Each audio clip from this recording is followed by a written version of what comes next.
Bienvenue dans ce nouveau focus présenté par Icon Biblio, le projet qui vous fait découvrir de beaux livres photos. Nous t'embarquons écouter nos invités, enchantés de partager leurs livres adorés.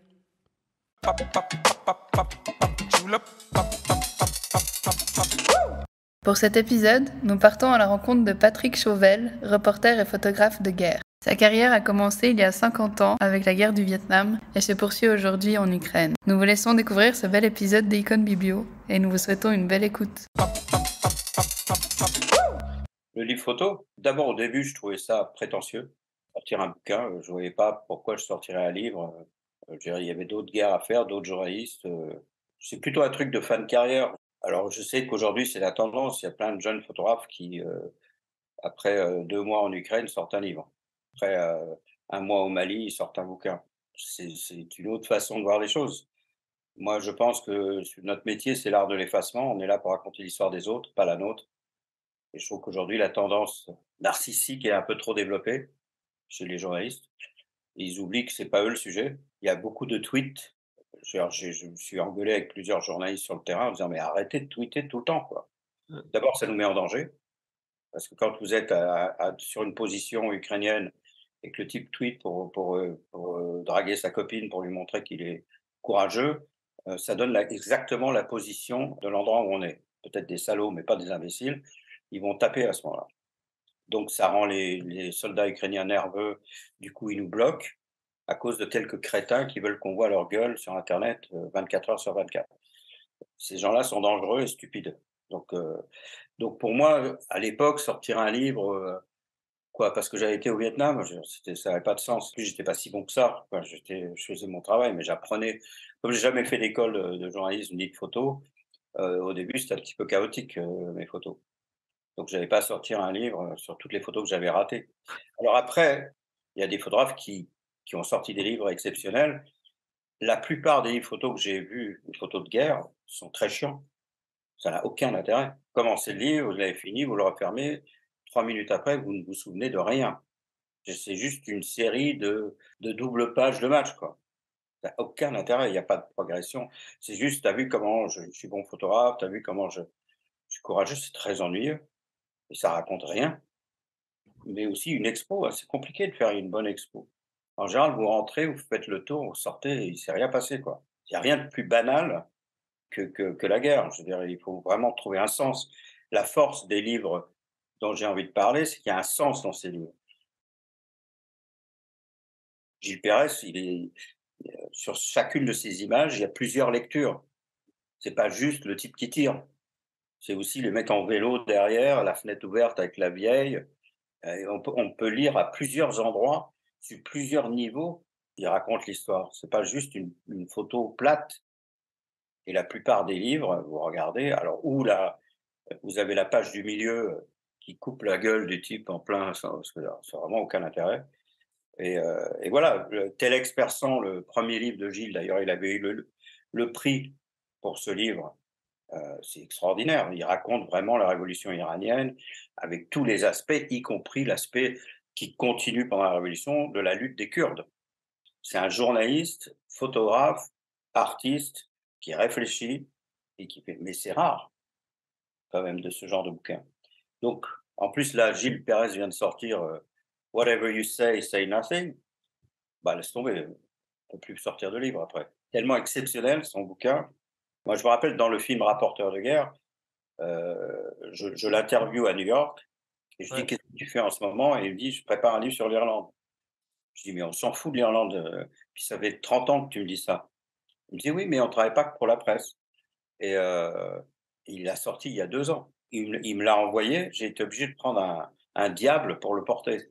Une espèce de machin et c'est une œuvre incroyable, c'est incroyable. J'ai toujours pas fini de le décortiquer, de l'enregistrer, il y a tout mais il a fallu, un demi-siècle pour le faire.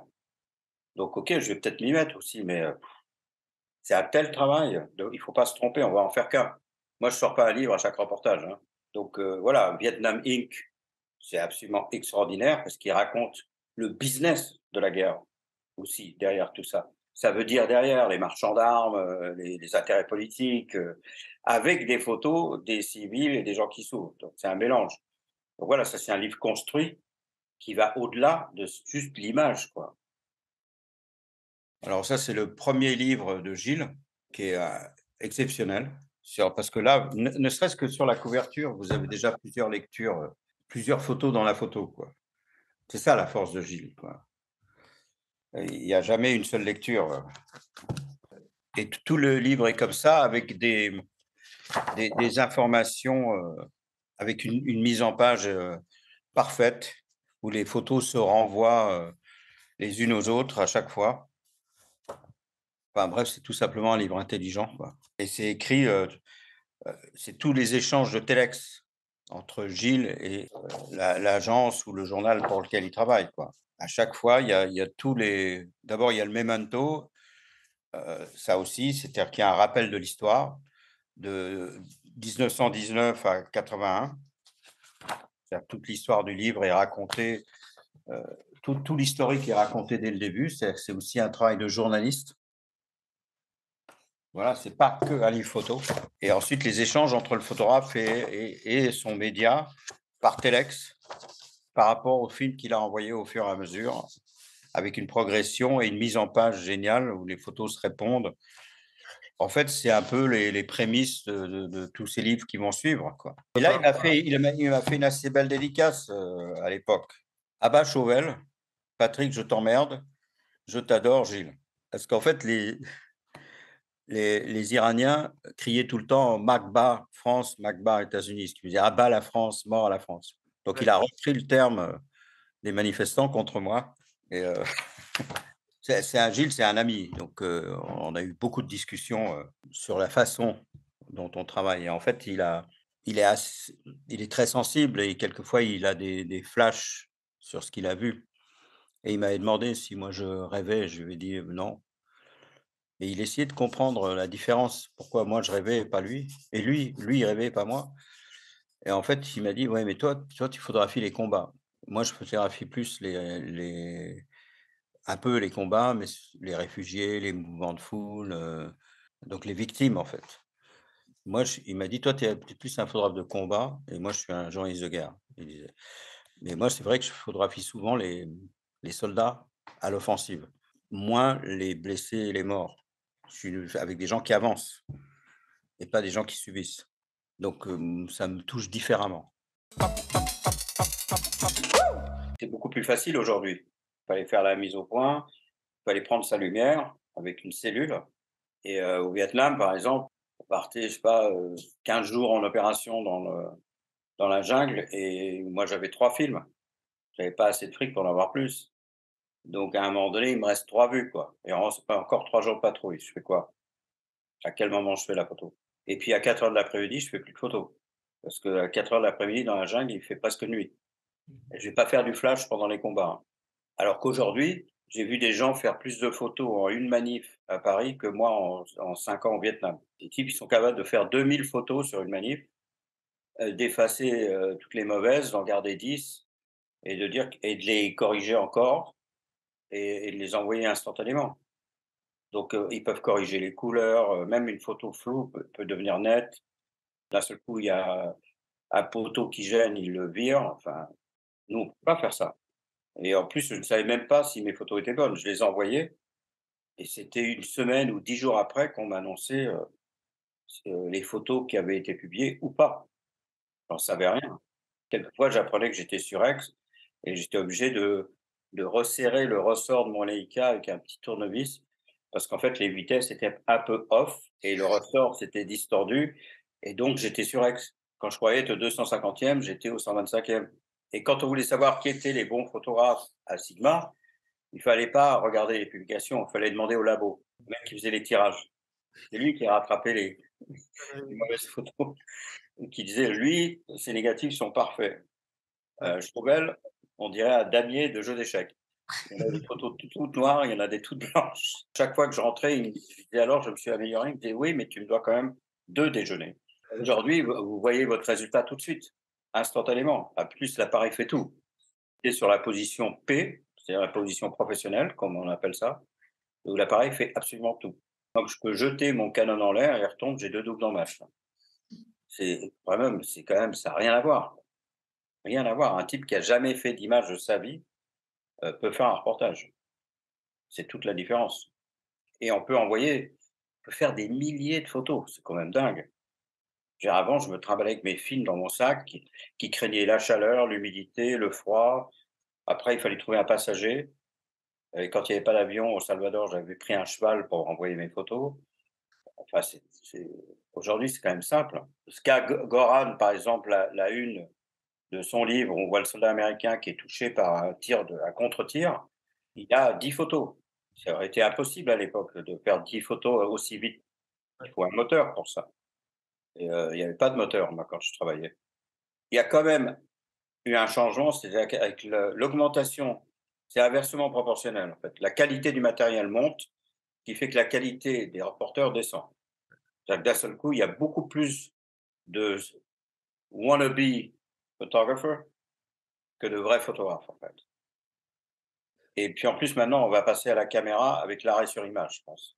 C'est-à-dire que le photographe va disparaître.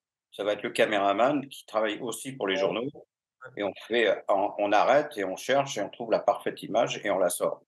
Donc il y aura peut-être 4, 5 grands photographes parce que ce seront des noms que les journaux enverront ils s'offriront une signature, mais pour le reste, l'AFP, AP, Reuters, ce sera un type qui filme et qui envoie le tout et eux, ils choisissent 3 images arrêtées qu'ils balancent. C'est ça, on vit les derniers moments, je pense, du photographe. Je peux pas faire de prévision, hein, parce que j'aurais jamais pensé que le digital existerait, donc mais je sais que maintenant, moi, j'ai une GoPro, avec moi, que avec le Canon, de temps en temps, je filme, puis je vois une image, qui raconte, j'arrête de filmer, je fais la photo, je reprends en film, je fais les 2.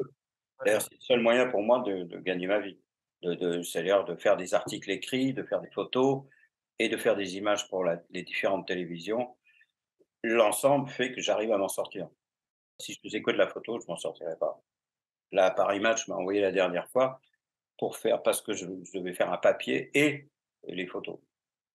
Si j'avais pas fait les 2, ils m'auraient pas envoyé. Donc peut-être que la différence se fera là, c'est-à-dire où les types seront capables de faire les 3, c'est-à-dire, caméra, photo et texte et voilà. Mais ça a toujours été un métier compliqué. Moi, quand j'ai commencé dans les années 70, mon père, il m'a dit: «Tu veux être photographe de guerre, est-ce que tu es sûr que tu vas être fauché toute ta vie?» et j'ai dit: «Mais je m'en fous du fric» et en fait, il avait pas tort. Il a dit: «Les seuls photographes qui sont reconnus sont ceux qui ont été tués». C'est pas complètement faux. À part, Gilles Pérès, voilà, John Griffiths, mais il y en a quand même beaucoup qui ont été reconnus après avoir été tués. Capa, Gilles Caron, Gilles Caron, il a fait que 5 reportages, hein et il a été reconnu, surtout après. Il était reconnu par les journaux, mais reconnu mondialement, voilà. Larry Burroughs, qui était un grand photographe, c'est devenu une légende après. Il y en a très peu qui de leur vivant. Il y a McCullin, voilà, c'est Gilles Pérès, et encore les Français connaissent pas Gilles Pérès. Et moi j'ai vraiment à Sigma, j'ai refusé de faire autre chose, quoi. Donc j'étais en général à la fin de l'année à découvert de 20 à 30 000 € tous les ans et ils reportaient le découvert et à chaque fois que je gagnais plus, ça bouchait le découvert. Donc voilà, toute ma vie de photographe en agence, il y avait marqué: «Vous devez plus que». Donc je vivais sur les avances du mois d'avant, d'après. Enfin, c'est pas pour rien que dès qu'ils ont été vendus à une boîte, c'est-à-dire que ça appartenait plus au patron de presse et il avait 2 ou 3 photographes qui faisaient des conflits. On était 2 en fait, sur les 25. Il nous gardait parce que ça le faisait vibrer et puis c'était le label presse, c'était un peu grâce à nous aussi et pas le label showbiz, quoi. Mais dès que la boîte a été rachetée, j'ai été viré tout de suite. Ils ont fait un audit et mon nom a clignoté en rouge vif. Ça a été immédiat. Les 2 photographes de guerre ont été virés instantanément.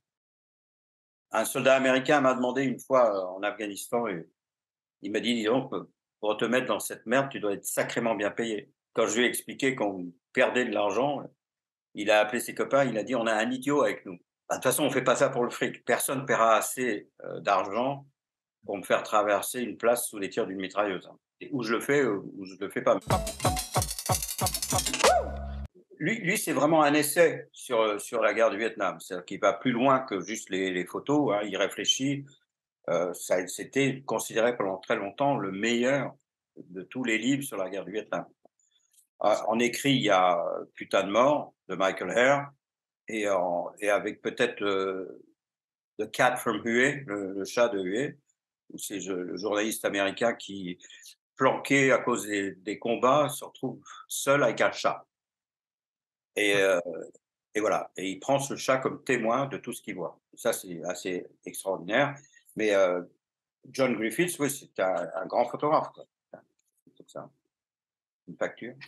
Donc c'est à la fois un témoignage avec des photos exceptionnelles. Par exemple, celle-là, c'est l'Amérique, je ne sais pas si vous le voyez bien, l'Américain qui se demande ce qu'il fout là, tout en voyant un peuple souffrir, quoi. Déjà, dans cette photo, il y a plusieurs lectures. Il y a le soldat américain qui ne ressemble pas au héros américain, loin de là, hein, avec ses lunettes, une espèce d'étudiant attardé, avec ses munitions et qui regarde d'un air à la fois tourné sur lui-même et à la fois tourné face à la scène de cet enfant blessé à cause d'un bombardement sans doute américain et qui se demande, quoi, qui se pose des questions.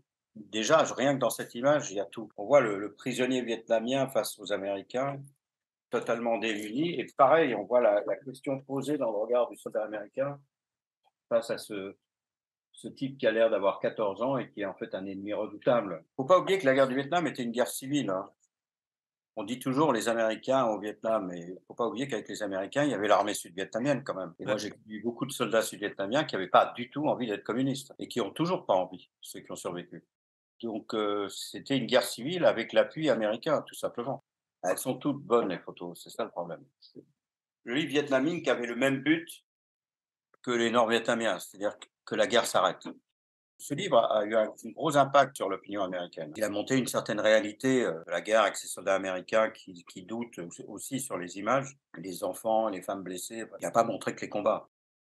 Griffiths, il montre l'horreur, le côté négatif de la guerre.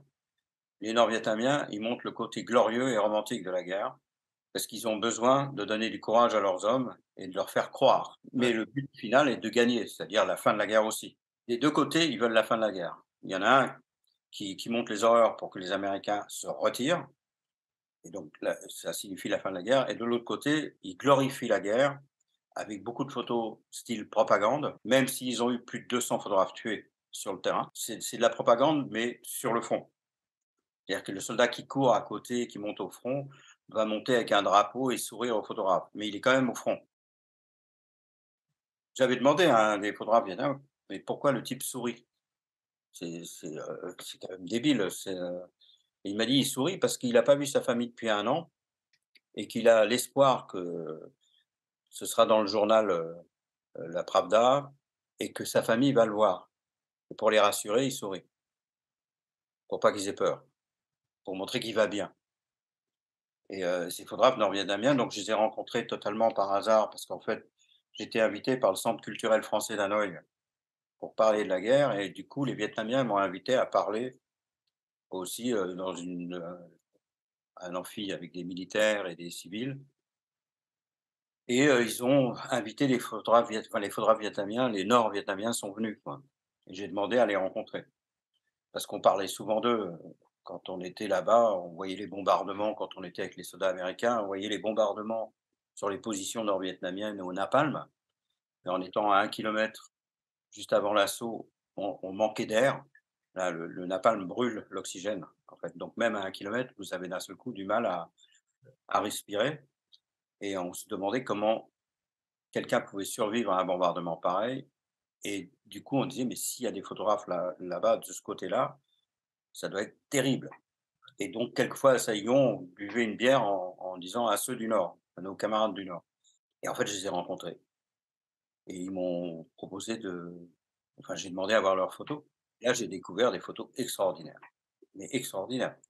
Beaucoup de propagande, comme je le disais avant, mais des grandes photos. Pas mal retravaillées pour la gloire, et cetera. Mais leur travail, ils me disaient, ils avaient 2 armes: un très bon appareil photo, l'appareil photo d'Allemagne de l'Est, très, très bon boîtier, costaud, et un vélo chinois, et voilà. Et ils avaient ce qu'ils appelaient le labo de la boue, C'est-à-dire que pour descendre sur le front, ils mettaient quelquefois un mois et demi, par les pistes Ho Chi Minh qui étaient bombardées tout le temps. Il y avait, plus de 1000 pistes. Ils passaient par la montagne, par les pistes et cetera et c'était bombardé en permanence par les Américains.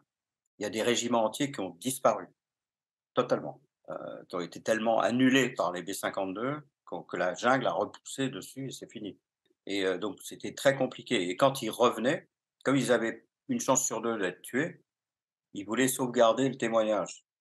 Parce qu'encore une fois, on ne pouvait pas envoyer à l'époque, comme aujourd'hui. Donc quand il faisait nuit noire, ils faisaient un trou dans la boue, plusieurs trous et ils mettaient du produit et ils développaient dans la boue leurs films et ensuite ils les coupaient en 3 pour avoir 3 personnes différentes qui les amènent à Hanoï. Rien que ça. J'ai rencontré ces types, c'était extraordinaire du coup, donc j'avais décidé de faire un livre qui s'appelle «Ceux du Nord» pour rendre hommage à ces photographes incroyables et ensuite j'en ai parlé à Jean-François Laurat au festival Visa pour l'image, qui a trouvé du fric et on est retournés ensemble, les interviewer, discuter avec eux et on en a invité 5 qui sont venus à Perpignan. Il y a eu projection de leurs images, expo et ça a été une ovation, debout. Ce qui arrive jamais à Perpignan pendant la projection. Tout le monde s'est levé et les a applaudis pendant 10 minutes. Alors les Vietnamiens étaient en larmes et ils ont juste dit: «On aurait dû faire ça plus tôt».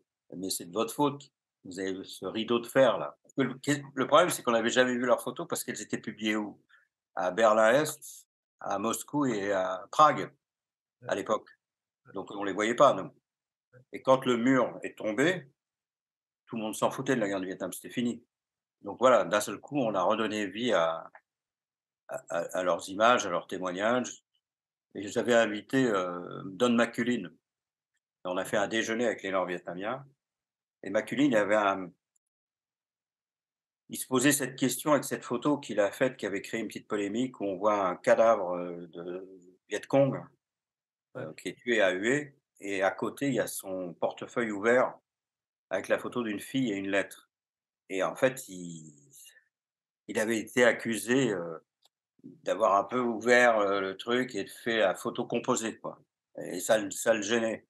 Moi, je pense que et alors? Le type est mort, il veut montrer qui il était, elle est pas bidon sa photo, il a juste un petit peu arrangé pour qu'elle soit faut voir à quel moment il a décidé ça, il est jeune, mais c'est pas une mésinformation, c'est pas, tu vois? C'est vrai, c'est vraiment la photo de la fiancée et donc il a voulu se justifier, il l'a montré aux Nord-Vietnamiens.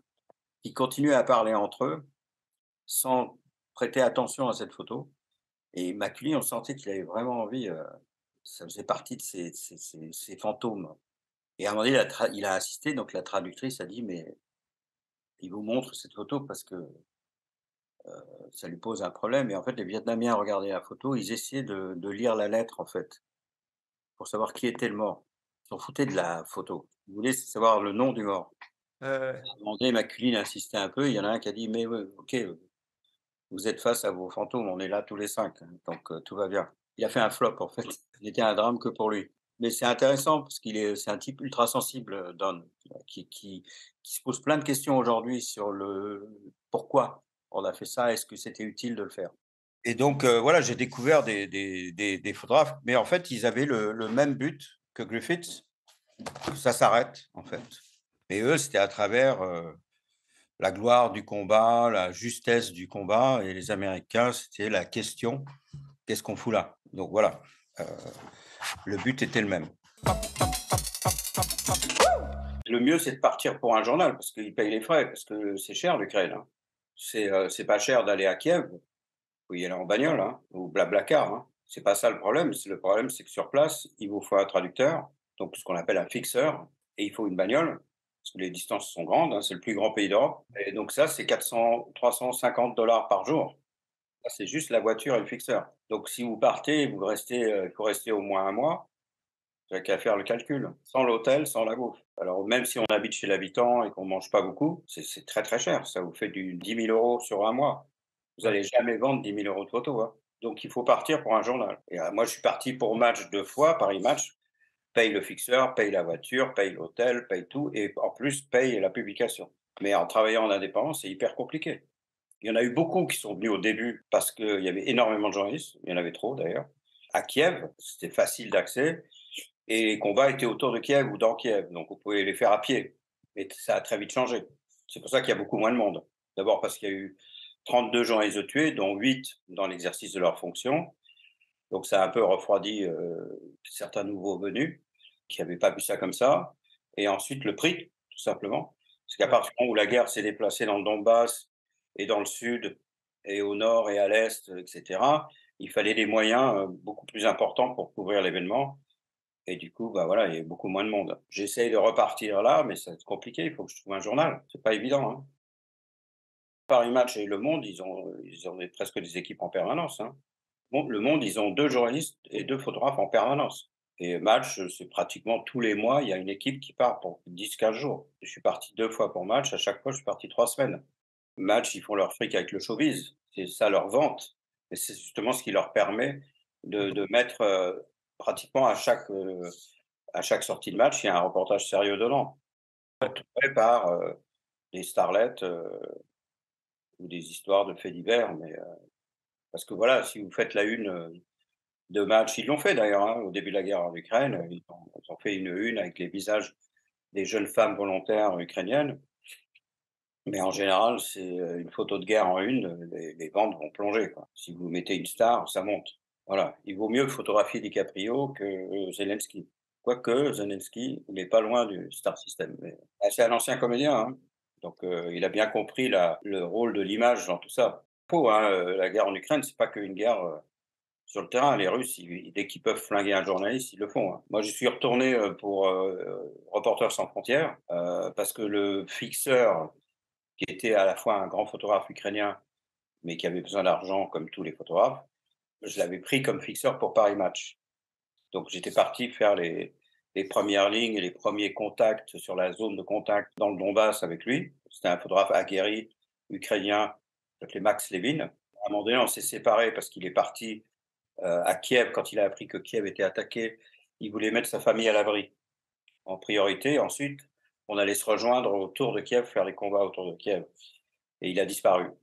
Et on a retrouvé son cadavre. Il a été exécuté sommairement par les Russes. Ça m'a vraiment mis en colère. J'ai contacté RSF, qui a lancé une enquête sur qui a tué Max Levin. Ils m'ont renvoyé en Ukraine avec leur enquêteur. Et on a été chercher dans la forêt, oui, l'endroit où il a été tué. C'était un peu compliqué parce que la forêt était minée. Donc on était avec un démineur devant nous, mais ça a pris du temps de retrouver les balles qui l'ont tué dans le sol, de retrouver les tranchées des Russes autour. Donc on a situé l'heure, le régiment, le type d'arme. On a vu qu'il lui avait enlevé son gilet pare-balles pour le flinguer. Donc, alors sur le gilet pare-balles, il y avait marqué presse.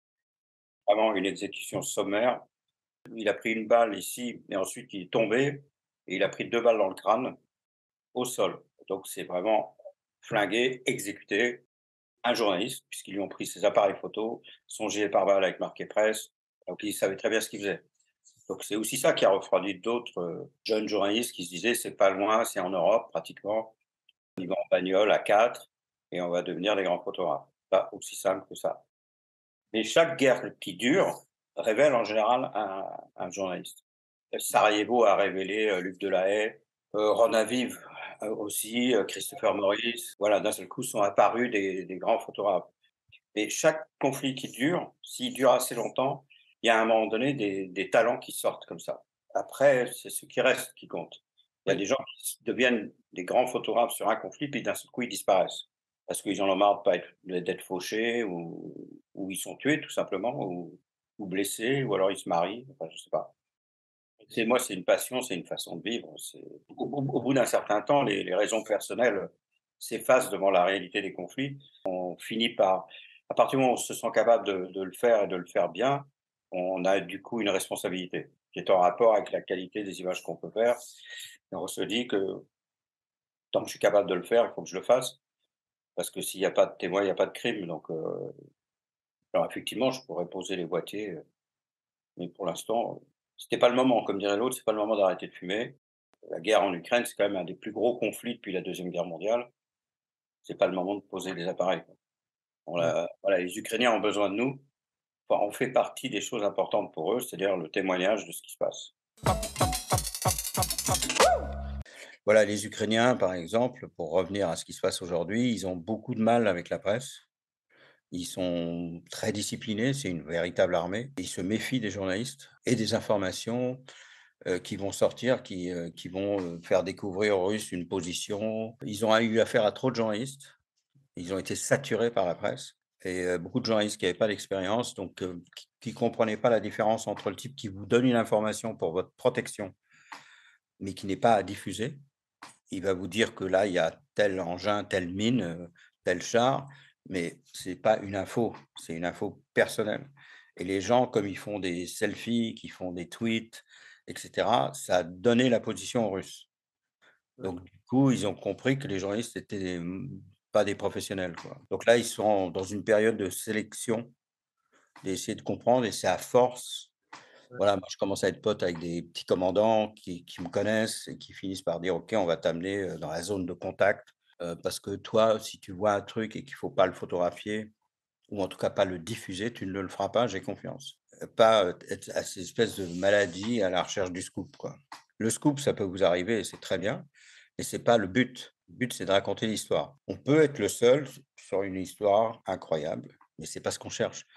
Mais si on est le seul, tant mieux. Mais, j'entends trop les c'est surtout dans les télévisions, les gens dire, «Vous savez qu'on était les premiers à Bakhmout?» Et alors? Ça se trouve, c'est le dernier qui va faire la meilleure, interview. Donc, c'est pas une course. Ils sont trop dans leur truc de carrière, quoi. Ils ont oublié moi, j'avais proposé à un moment donné que les photographes de guerre ne signent jamais leurs photos. Ils aient tous un salaire, le même, quelle que soit la photo. Pas trop haut, pour pas attirer les gens qui veulent gagner du fric, pas trop bas parce qu'il faut quand même respecter les gens et pas de signature. On n'a pas besoin d'être connu du public. C'est les directeurs de photos qui nous connaissent Ouais. et ils savent très bien qui a fait la photo. Donc on n'a pas besoin d'avoir notre nom et avoir un salaire fixe, quelle que soit la photo et pas de signature, je pense qu'on aurait une élite plus juste, Mmh. dans ce métier. Parce que des il y a pas mal de gens qui veulent se faire connaître, qui vont faire 2 guerres et après ils vont devenir rédacteurs en chef et ils vont pas se raser pendant 10 ans pour montrer qu'ils étaient des baroudeurs et voilà, on les voit avec leur casque, sur le terrain et ils font des selfies comme ça, c'est pathétique. Ouais, c'est vraiment pathétique, quoi. Ça m'énerve. Une fois, je m'étais approché d'un type comme ça avec un sac, il a disparu de l'image. Ouais, de temps en temps, ça fait du bien. Il y a un jeune photographe qui nous avait demandé un jour, j'étais avec Natchway Mmh. devant une piste, et il voulait nous parler et on faisait exprès de ne pas lui répondre et à un moment donné, il savait plus quoi dire donc il a dit: «Je peux prendre la piste là?» J'ai fait: «Ouais, vas-y» et il est parti sur la piste, puis à un moment donné, il a eu un doute, il s'est retourné et Natchway et moi, on était comme ça. Il est revenu en courant, il a dit: «C'était miné?» Je dis: «Mais j'en sais rien, tu pas allé assez loin». Il se pose encore la question. Quand je le revois, il me dit: «Bon alors, c'était miné?» Je dis: «J'en sais toujours rien». Non, non, mais bon, il y a des jeunes formidables, hein. Il y a en Ukraine, on a découvert, voilà, surtout des jeunes femmes là, comme, Laurence Jay, Gaëlle Gerbe, de Vigry, qui bossent très bien. Trois jeunes, françaises, qui bossent super bien, quoi. Et encore, je les connais pas tous, ni toutes. Bon, il y a Van der Stock évidemment, qui travaille très bien, hein, qui travaille pour Le Monde d'ailleurs. Et voilà, donc il y a quand même des pointures qui apparaissent et qui bossent bien. Ouais, il y a de la relève, ouais. Plus de femmes qu'avant.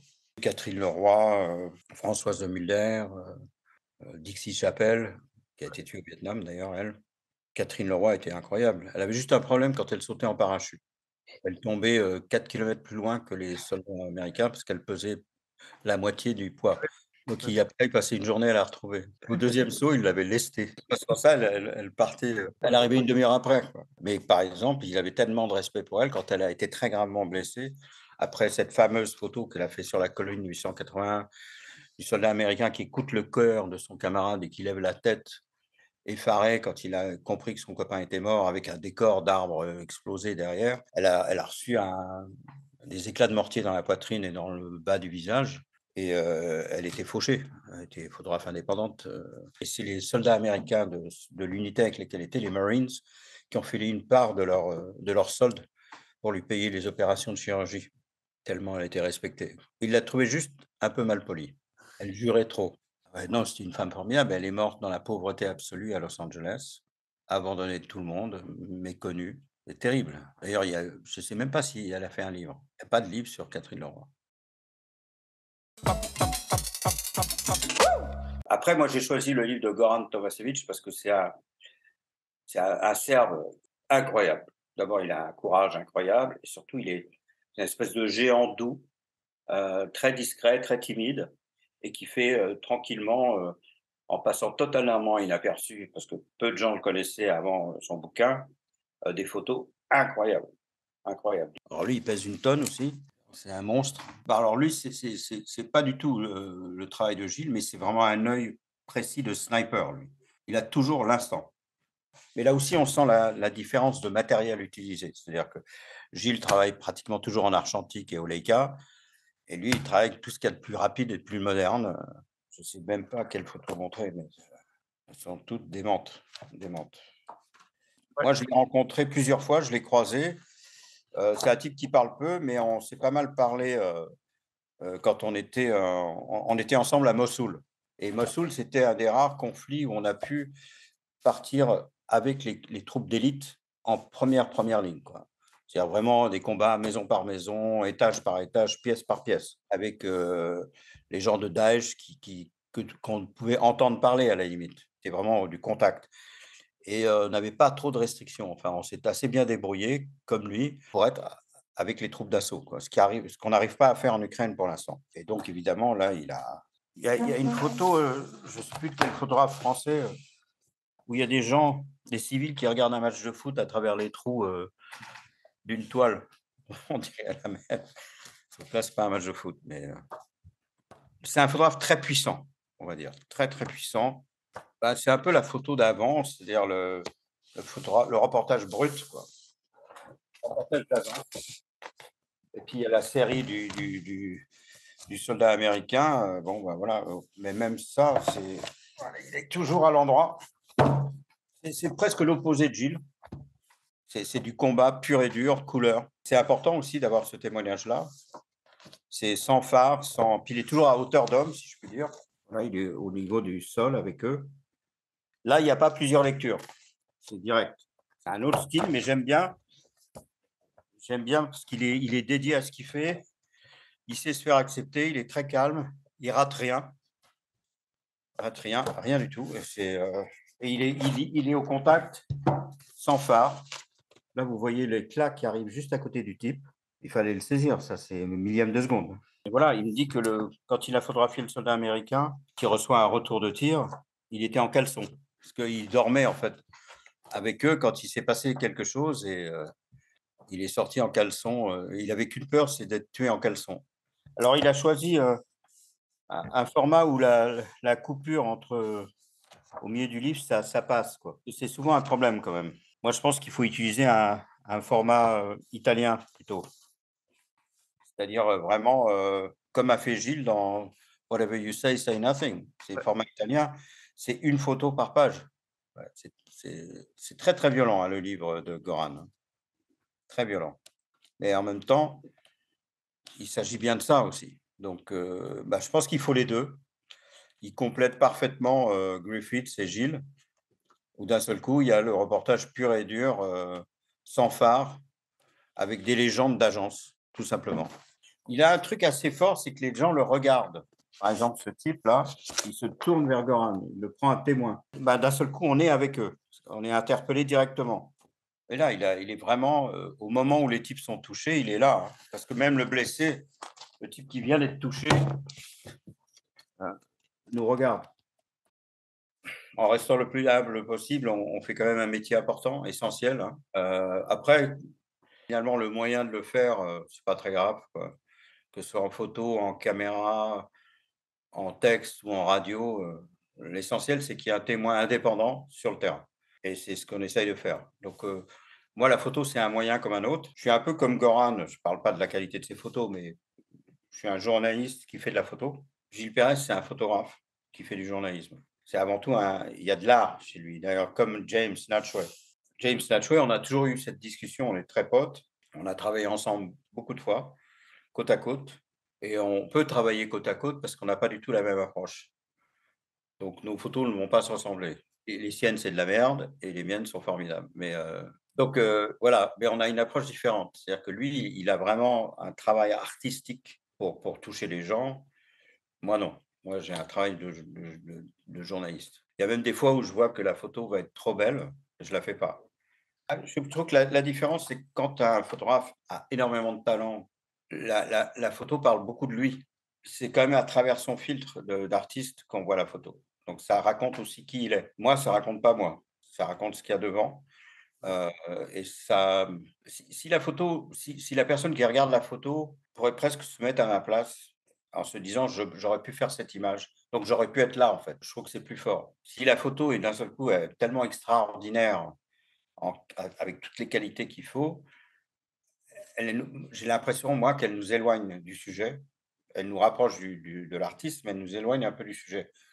Alors, lui, il dit que non, c'est une manière d'attirer les gens, parce qu'ils sont attirés par la beauté de l'image. Je dis: «Oui, mais à une de tes expos, j'ai demandé aux gens qui admiraient une de tes photos, je dis: "Vous savez où c'est?"».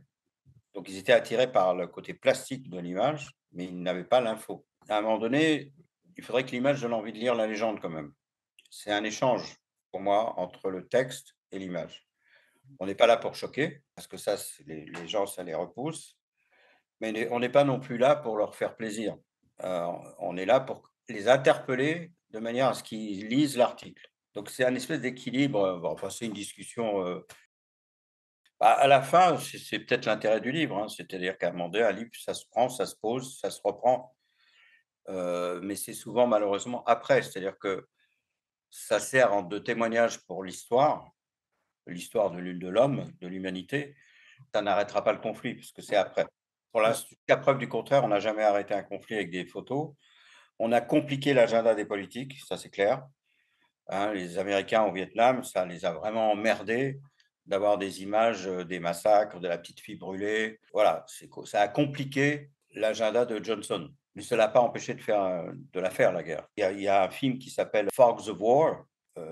Johnson parlait à Kissinger juste avant sa réélection et il se demande si pour être élu, il faut bombarder Hanoï ou pas. Ça devient de la politique intérieure de bombarder une ville à l'extérieur. C'est est-ce que je vais paraître faible, ou est-ce que je vais paraître fort? Qu'est-ce que je fais? Et on le voit bien, le sort de l'Ukraine dépend des midterms, aux États-Unis là. Donc c'est la politique intérieure américaine qui risque de faire basculer le conflit ukrainien. Et donc les photos peuvent changer les choses. Si demain, il y a un drame épouvantable photographié en Ukraine, il y en a déjà eu plusieurs, hein, mais un truc genre, My Lai, ça peut changer les choses. Évidemment que la guerre du Vietnam a été gagnée par les Vietnamiens. La guerre, elle se gagne en général par celui qui a la possibilité de la faire le plus longtemps. Les Américains, à un moment donné, et alors Poutine compte là-dessus. Il compte sur avec l'hiver, avec le froid, avec l'économie en Europe et aux États-Unis qui va souffrir, de tout ce qui se passe en Ukraine, on va lâcher l'affaire. Et nous, on compte sur les conséquences économiques en Russie pour que la Russie lâche l'affaire aussi. Et c'est une question de durée. Et donc, les photos au milieu peuvent éventuellement accélérer le temps un peu. C'est juste un outil parmi tant d'autres. C'est surtout, ça reste. C'est-à-dire qu'après, on ne travaille pas que pour la presse, comme dirait notre ami Gilles, on travaille aussi pour la mémoire collective. Et donc, des témoignages, caméra, radio, texte et photos ont servi au tribunal international pour faire condamner les assassins serbes de Bosnie, voilà, voilà, les crimes de guerre, ça sert à ça. Donc moi je photographie tout, je ne vais pas tout donner aux journaux. Les photos qui ne sont pas publiables, par contre qui peuvent servir si un jour, voilà. On est aussi des témoins privilégiés, donc il faut qu'on en soit tout à fait conscient. Moi, j'avais fait un workshop où j'avais invité justement l'avocate du service juridique du CICR, qui est une compatriote à vous, qui était venue et qui avait expliqué aux jeunes photographes la responsabilité qu'ils avaient, qui n'était pas la même par rapport à la qualité du conflit. Est-ce que c'est une épuration ethnique auquel vous assistez? Donc à ce moment-là, vous avez un rôle à jouer, si vous êtes le seul témoin, en tant qu'enquêteur, de prendre les identités des morts ou des gens déplacés pour savoir si ils appartiennent tous à une ethnie et que donc vous êtes en train d'assister à une épuration ethnique ou est-ce que c'est un conflit entre 2 armées? Voilà, et selon si c'est une guerre civile ou enfin et cetera, le rôle du journaliste, il peut pas se cacher derrière sa carte de presse et dire: «Moi je suis journaliste», non. Il fait son travail de journaliste, mais après, il faut qu'il réfléchisse. S'il est le seul témoin, il faut qu'il intervienne. Et donc elle expliquait tout le côté juridique, parce que ça peut s'apparenter à un mandat à non-assistance à personne en danger, ethnie en danger, on va dire. Un des gros problèmes du Rwanda, c'est que moi, j'ai pas voulu y aller, parce que mon métier, c'est pas de constater quelque chose qui est fini, c'est d'y aller pendant que ça se passe pour essayer de le ralentir, en tout cas. Faire des photos de monceaux de cadavres pour qui on ne peut plus rien, c'est un travail d'enquêteur, en fait, qui a été fait. Et moi, ça m'intéresse pas. Ça m'intéresse pas de marcher sur des centaines de cadavres avec des machettes rouillées partout. Gilles l'a fait et d'ailleurs, il est revenu traumatisé parce que là, il y avait pas l'action, il y avait que l'horreur et c'est très, très différent. Il y a pas l'adrénaline, il y a rien. Vous êtes face à un truc immonde et vous êtes tout nu. D'ailleurs, je crois que c'est le dernier reportage qu'ait fait Luc Delahaye. C'est là où il a dit: «J'arrête. Je j'ai vu le diable». J'ai un copain caméraman qui a fait énormément de conflits et qui est très solide et lui, c'est tout simplement un pas de trop. Il marchait, il a senti le sol céder sous ses pieds et c'était un crâne qui cédait. Voilà, ça a été l'image de trop, la sensation de trop. Il s'est retrouvé avec le pied à l'intérieur de la cervelle, quoi et il était pas prêt à ça et il a dit: Je ferai plus ce métier» et moi, je me sentais pas de marcher dans une morgue à ciel ouvert, quoi. On Mmh. sert plus à rien là. C'est le travail des enquêteurs, quoi. Il aurait fallu y aller avant. Voilà et par exemple, le Yémen, il faudrait y être maintenant.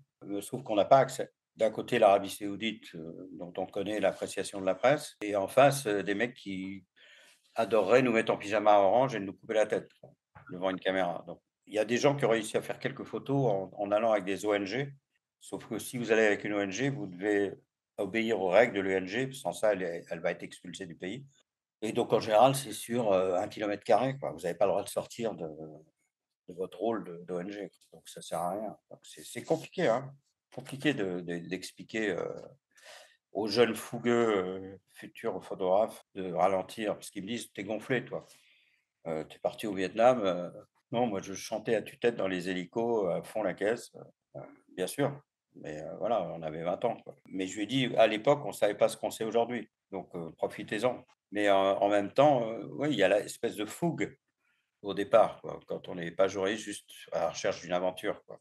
Après, au fur et à mesure, bon, il y a les gens blessés, il y a les gens qui se marient, il y a les gens qui en ont marre d'être fauchés, enfin, il y a plein de raisons pour arrêter.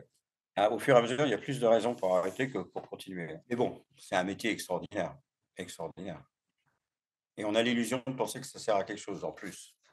Moi, j'en revenais pas d'être payé, pour faire de la photo, hein. Chaque fois, j'étais sidéré. Je ricanais même. Quand on me filait un billet d'avion pour aller à l'endroit où je voulais aller, j'en revenais pas. Effectivement, le showbiz, ça rapporte plus. Un photographe, match, ils vont vous payer 1 000 € la double. Pour vous donner un exemple, si moi je fais, DiCaprio au restaurant à Saint-Tropez, ça va me coûter un billet de train, une journée au resto et retour à Paris et je vais faire 5 pages. Je vais toucher 5 000 €. Quand j'étais en Syrie, je suis parti à mes frais. Match a pris 5 pages, j'ai gagné donc 5 000 €, pareil. Enfin, avec les charges sociales, ça fait 3 008 et le reportage m'a pris 6 semaines et m'a coûté 3 000 €. Donc j'ai gagné 800 € pour les mêmes nombres de pages. Sauf que DiCaprio, c'est 24 heures et moi, c'est 6 semaines. Voilà, c'est toute la différence. Les prix ne sont les mêmes quel que soit le reportage. Il faudrait que j'amène DiCaprio en Ukraine, en fait. Et vous avez un type qui travaille d'une manière très étonnante, c'est Mathias Brugman. Il est un peu dans cette, il essaye en tout cas d'intellectualiser tout ça à travers ses photos. Il est souvent en Ukraine d'ailleurs, il était en Syrie, enfin c'est un type qui voyage et qui travaille et qui cherche. Vraiment un travail sincère et profond qui c'est un ouais, je l'ai croisé plusieurs fois, on a même fait une espèce d'expo justement au musée de l'Élysée ensemble. Ouais. Enfin pas une expo, une projection. Voilà, le seul problème qu'on a eu, c'est que ça intéressait strictement personne et ça se passait sous une tente dans le jardin, là, dans le musée de l'Élysée. La chance qu'on a eue, c'est qu'il s'est mis à pleuvoir. C'était plus des gens qui se réfugiaient contre la pluie que qui s'intéressaient à nos images. Ah, je sais que moi j'ai fait une expo, j'en ai fait très peu, hein, parce que j'aime pas trop ça non plus, mais je vais commencer à en faire maintenant, mais parce que pareil, je voyais pas, je vais rentrer, d'un pays en guerre et je vais manger des petits fours devant mes photos de guerre, ça va pas. La première expo que j'ai faite, c'était à Montparnasse et ils avaient mis la table du cocktail sous mes photos, quoi. Je leur ai demandé de virer la table et de la foutre dehors. Ils m'ont dit: «Mais il risque de pleuvoir». J'ai dit: «Je m'en fous, on va pas boire du champagne, Ouais. et draguer les filles, de sous mes photos, c'est pas possible». C'est souvent, un peu le problème, le décalage. Donc à un moment donné, j'avais proposé, j'avais dit à Jean-François Leroy: «Moi, je veux bien faire une expo, mais alors on invite les combattants». C'est-à-dire que 3 photos de combat et d'un seul coup, assis sur un tabouret sous les photos, il y a le mec et là, il se passe quelque chose Ah ouais, directement, on change d'attitude, ouais. et il m'a dit: vu le nombre de reportages et la tronche des mecs que tu as photographiés, ça risque d'être compliqué au niveau des visas».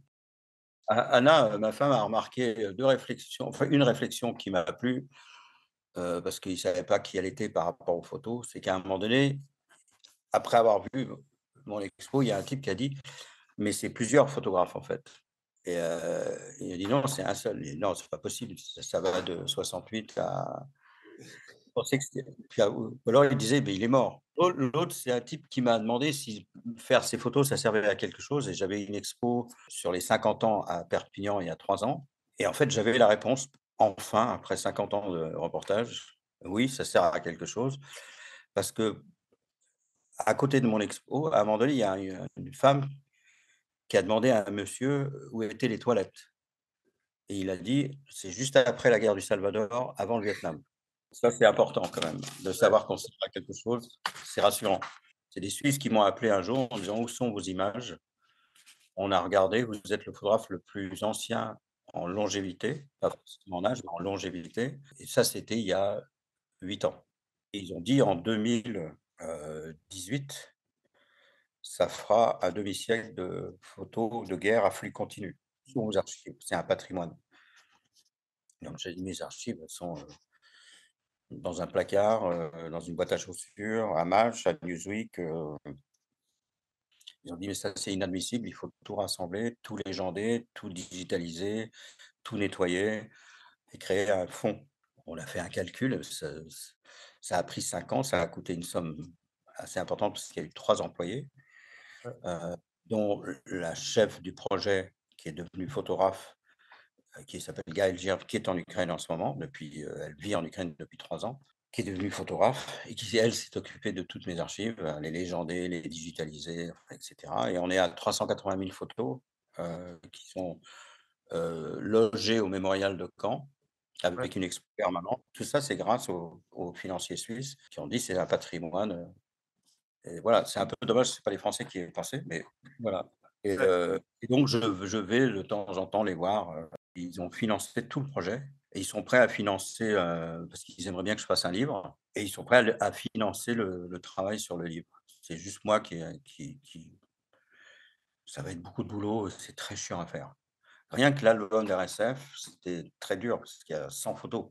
Mais ils en ont vendu 80 000, hein. Ça a très, très bien marché. Je me suis dit: «Mais j'aurais mieux fait de me faire payer», mais bon. Non, mais ils ont été extraordinaires et puis, en fait, à la fin, on hésite parce que le problème, il a fallu plusieurs regards, c'est-à-dire le regard des gens d'RSF qui ont l'habitude de faire ces livres et Anna, ma femme, qui elle, a le recul. Il y a des photos, on a eu du mal à les faire ou beaucoup d'émotions en la faisant et on veut la mettre.